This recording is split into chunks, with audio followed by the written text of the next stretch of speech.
Fala, amigos! Nesse vídeo vamos falar sobre uma movimentação que, caso você não tenha notado ainda, eu já notei muito, que é a migração. O pessoal está migrando, o movimento de migrar de um lugar para outro. E nesse caso aqui, estamos falando de Pokémon TCG para o Rift Bound. Vamos analisar aqui rapidamente o que eu acho dessa migração, por que ela está acontecendo e por que a última liga que eu fui tinha apenas 5 pessoas, e quando eu fui na minha última de Rift Bound estava bombando. E as carinhas que eu via na liga de Pokémon estavam lá na do Rift Bound. Para começar o vídeo, eu vou deixar uma coisa bem clara: eu continuo colecionando e jogando Pokémon, que é a minha grande paixão, mas eu também estou nessa leva que estou começando a botar um pezinho ali no Rift Bound. Um pezinho não, os 2 pezinhos, e vindo com tudo. Eu estou apostando demais nesse card game. E isso faz parte da análise do vídeo, porque eu sou a prova viva que de fato está tendo uma migração do Pokémon TCG para o Rift Bound, não só do Pokémon TCG, mas de outros card games também. Porém, eu tenho propriedade para falar do Pokémon TCG. Bem, uma coisa que tem que levar em consideração é o momento dos 2 card games. O Rift Bound está começando agora, ele chegou aqui no Brasil faz pouco tempo, alguns meses, tá? Pouquíssimos meses, 1 ou 2 meses, se eu não me engano. Claro que aqui no Brasil tudo chega um pouco mais atrasado, né? Mas chegou, a gente começou a ter acesso às cartas, começaram os schemes, começaram as liguinhas, né?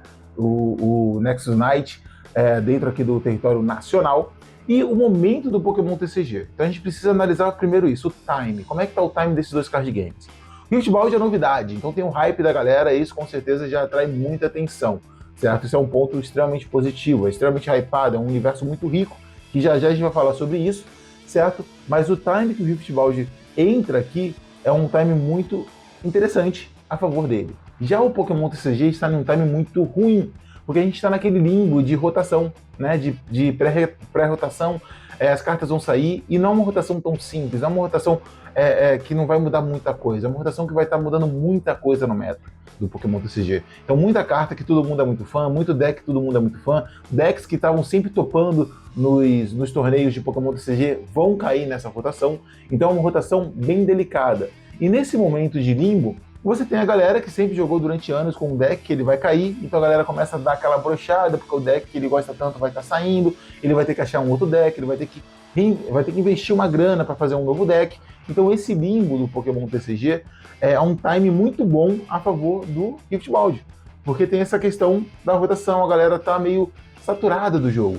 Então uma novidade, que é o caso do Rift Bound, com certeza vai atrair mais jogadores. Agora, a verdade seja dita, tá? Um outro fator muito importante para estar tendo essa migração do Pokémon para o Rift Bound, além do time que eu falei anteriormente, é o seguinte: bem, eu sei que vai doer, eu como jogador e fã da franquia Pokémon TCG, eu tenho que falar, o meta tá chato. Essa é a verdade. E tem nome e sobrenome para isso, tá? Tem algumas cartinhas que estão estragando o meta, e é um problema que a própria Pokémon criou para ela e que tá bizarro, tá? A gente tá falando do Budew, estamos falando do Dusknoir e Munkidori também. Essas 3 cartas estão deixando o meta bem chatinho mesmo, ao ponto de acontecer isso que aconteceu no regional recentemente. Isso é um absurdo, tá? A gente tem ali um Pokémon, um Budew, acabando com o jogo, deixando o outro jogador extremamente frustrado sem poder jogar durante metade do jogo. Não é algo que acontece de vez em quando. Está acontecendo com uma frequência muito alta. Todo jogo que tem Budew, você vai ficar travado, ou você vai travar o oponente. O oponente não vai conseguir jogar, não vai conseguir fazer o deck dele rodar. É a proposta da carta? Com certeza é a proposta da carta. Mas não era para ser algo tão absurdo assim, ao ponto de deixar você extremamente frustrado para jogar. E é isso que o Budew faz. Ele frustra o seu oponente de maneira que ele simplesmente não joga e acaba com o jogo antes mesmo de começar. Se o cara abre de Budew e você, de repente, é o primeiro a jogar, e você não comprar exatamente o que você precisa, se você não contar muito com RNG, certo? Simplesmente você não joga, você sabe que você vai perder aquela partida no segundo round. A mesma coisa acontece no caso do Dusknoir, do 2 copos do Dusknoir. Se o cara já abre com 2 copos, com 2 cool, e você passa a vez, ele já consegue fazer um Dusknoir, ele nocauteia ali o seu Pokémon, que é o seu principal atacante, no caso, você já sabe que você vai perder.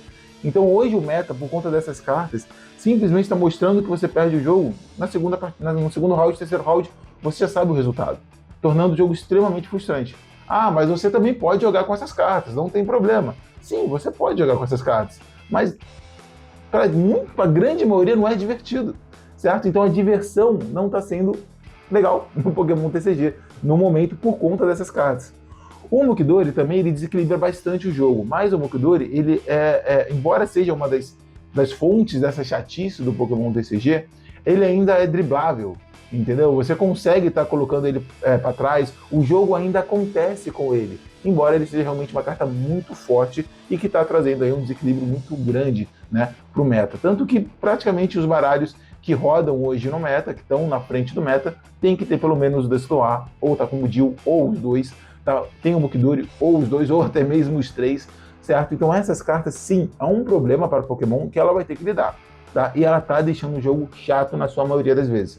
Sempre vai ter aquele jogador de controle que adora isso e vai usar isso pro resto da vida. E ok, de boa, eu sou um pouco desse jogador de controle, eu gosto de estar fazendo essas estratégias.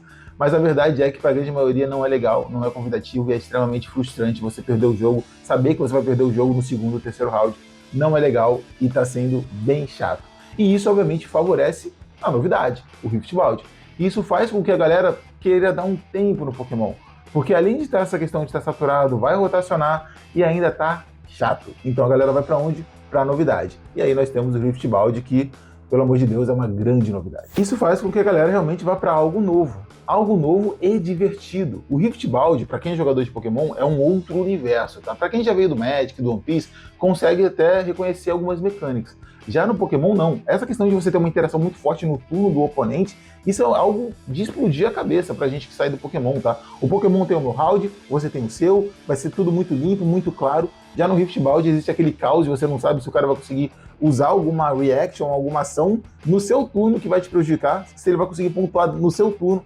Então isso, assim, é algo que realmente traz uma adrenalina pro jogo e torna o jogo extremamente divertido, coisa que o Pokémon não está sendo no momento. Então, de fato, atrelado o momento do Pokémon, o método do Pokémon com essa novidade, com a diversão que o Rift Wild traz, é algo que não dá para competir.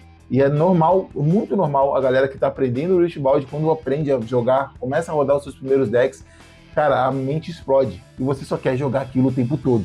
Então, realmente, nisso, o Rift Wild está dando um banho atualmente no Pokémon. Tá? Agora, trazendo para nossa análise, não tem como não falar do cenário competitivo. O Pokémon está extremamente consolidado, os torneios do Pokémon estão cada vez mais divertidos de assistir. Né? A gente teve um show no último Mundial, aquela arena foi maravilhosa, e está cada vez mais divertido ver as transmissões do card game do Pokémon. Então, isso com certeza fortalece demais, e fora as premiações, os torneios, cara, isso Pokémon dá aula em qualquer card game. Tá? Então, isso é animal. Porém, o Rift Wild ainda não tem nenhum cenário tão grande quanto o Pokémon no lado competitivo, mas tem todo um histórico da Riot, tá? Tem todo um histórico do League of Legends. O torneio do League of Legends é animal, é lindo, é maravilhoso também. E a gente que está no card game fica na esperança de ver algo similar quando esse jogo bombar de vez, entende? Então essa esperança de ter um novo card game com um cenário competitivo extremamente divertido, atrativo, com um entretenimento tão grande assim como acontece no LoL, no League of Legends do jogo virtual, vindo pro card game, essa esperança de ter mais um, não só o Pokémon fazendo esse show, cara, isso com certeza também atrai muita galera a querer aprender, a querer investir o seu tempo e dinheiro no jogo. Então, com certeza, esse cenário atrelado, né, à marca League of Legends, né, toda a história, isso deixa tudo muito mais atrativo para o novo jogador. Pokémon, claro, tem uma marca gigantesca, com certeza é a marca que a maior marca do mundo, tá? No cenário de entretenimento, isso é fato. Mas o LoL, cara, ele tá bem atrás ainda do Pokémon, mas ele é extremamente rico nisso. Ele tem todo um universo, coisas que os outros card games talvez não tenham tão bem. Beleza, o Yu-Gi-Oh! Tem um desenho, mas só também, acho que tem um mangá talvez. Tá? O Magic, beleza, tem algumas outras coisas, tem um jogo digital, mas toda a lore envolvida e tudo que a Riot faz para essa marca League of Legends é surreal. Tá? Nós já temos jogo de luta, temos o próprio LoL, né, que é o mais famoso, claro, mas tem um jogo de luta. Teve ali o Runeterra, que não fluiu tanto, mas beleza, existiu durante um tempo aí, foi um agrado de muita gente. Temos agora o Rift Wild, temos o Arcane na Netflix, tá? Temos toda hora minissérie, outros minijogos que acontecem também, enfim, realmente todo o cenário que tem, né, todo esse background, esse universo do que a Riot criou, né, para o Runeterra, para League of Legends, contribui demais. Mas é claro, nem tudo é só elogios. Rift Wild tem diversos problemas. Eu posso listar aqui 2 problemas que assim está acabando um pouco com o hype, está diminuindo esse fenômeno de migrar para o Rift Wild, principalmente vindo do Pokémon, que são os seguintes, tá? O primeiro grande problema do Rift Wild está sendo realmente ter acesso às cartas. Não está tendo carta, não teve carta, não chegou coisa suficiente para a quantidade de pessoas, né, que quer jogar esse game, certo?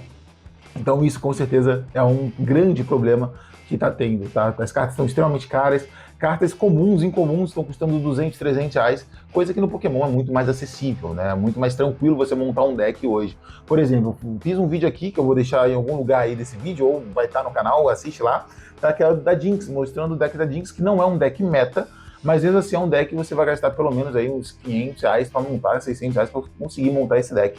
Tá? E não é um deck meta, tá? Mas é um deck divertido pra caramba. Assiste o vídeo se você quer aprender a jogar de Jinx, como eu gosto de jogar de Jinx pra caramba no Rift Bound. Já o Pokémon é muito mais tranquilo, é muito mais fácil. Com 300 reais você monta um deck, 200 e poucos reais com as cartas regulares você consegue montar um deck meta e competir aí de igual para igual. Isso de fato ainda Pokémon dá uma aula, é muito mais acessível, além do fato também de ter cartas em português. Rift Bound é 100% em inglês, claro. Não precisa ter um inglês, cara, fluente para poder jogar, mas sim, você precisa realmente do básico para conseguir entender ali as cartas e mesmo assim fica com algumas dúvidas, mas sempre tem aquele juiz, aquele seu amigo, ou o próprio chat GPT e o Google para traduzir para você. Então não é difícil, é uma pequena barreira a ser vencida, mas coisa que o Pokémon já não tem. Então o primeiro problema realmente é não tá conseguindo receber essas cartas, não tá acessível, tá, essas cartas. E o segundo problema, tá, um problema que eu sinceramente pensei que não teria dentro do Rift Bound, não por ser um novo card game, porque na verdade esse problema eu acredito que todo novo card game passa, tá, mas por ter a equipe que tem e o dinheiro infinito que a marca League of Legends tem, tá? Que é justamente o problema da gameplay a nível de erratas, tá? Parece realmente que eles testaram, obviamente, o jogo pra caramba, mas tem muita coisa que não tá refinado. Eu, como game designer, né, eu tenho uma empresa de desenvolvimento de jogos, eu já desenvolvi diversos jogos, inclusive eu desenvolvi um card game que tá na Steam, que é o Battle of the Jinx, que tá de graça, você pode baixar lá, tirando o momento jabá. Então eu tenho propriedade para falar que, de fato, o game designer do Rift Bound deixou a desejar um pouquinho no que eu acredito naquela parte de teste mesmo, de teste, de texto de carta. Nós já temos muitas erratas, tá? Que já foram publicadas oficialmente pelo Rift Bound. Então isso realmente deixa a gente um pouco o pé atrás, porque às vezes a gente já está gastando rios de dinheiro em uma carta, e aí vem uma errata que essa carta já é nerfada pra caramba. Então realmente isso incomoda um pouco, mas ok, a gente, principalmente a galera que é fã, que é fanboy, tá deixando passar de boa, né? Passar pano à vontade. Mas se continuar isso nas próximas edições, vai ser meio complicado. Tá vindo aqui a segunda edição, né, do Rift Bound. Vamos ver como é que vai estar essa coleção, a questão de erratas. Acredito que vai continuar tendo esse problema, né, desse ponto, mas que diminua um pouco. E, obviamente, para a terceira coleção, quarta coleção, que isso não exista mais, eles consigam driblar esse fator também. Vamos concluir aqui o nosso vídeo, é o seguinte, tá? Realmente tem diversos fatores que contribuem para essa migração da galera sair do Pokémon para ir para o Rift Bound, como eu listei aqui. Eu quero saber de você, se você está fazendo essa movimentação. Como eu falei, eu de fato estou fazendo, eu estou indo para o Rift Bound, eu estou investindo no Rift Bound, meu tempo, meu dinheiro, tá? Sem deixar de lado o Pokémon TCG, até porque, é claro, é o que eu gosto muito, é minha paixão, eu vou continuar para sempre com isso, certo? Mas de fato o Rift Bound me agradou demais, principalmente pelo time que tá. Pokémon TCG para mim tá um pouquinho chato de maneira competitiva. Pro colecionismo tá show de bola, cada vez as cartas estão cada vez mais lindas, a qualidade está muito legal, como sempre. Então, assim, pro colecionismo, Pokémon continua dando um show, tá? Mas pra gente que é pro competidor, né, pro competitivo não tá legal, pra mim tá chato. Então, quando eu conheci o Rift Bound, quando o Ricardo, meu amigo, me apresentou, mostrou, me ensinou a jogar, cara, pra mim foi um mundo novo que eu quero descobrir cada vez mais. Então, comenta aí o que você tá achando dessa movimentação, se de fato existe ou eu estou viajando, tá? A sua opinião é muito importante para mim. E também considere se inscrever no canal para mais conteúdo. Muito obrigado por ter assistido até aqui. Até a próxima. Valeu!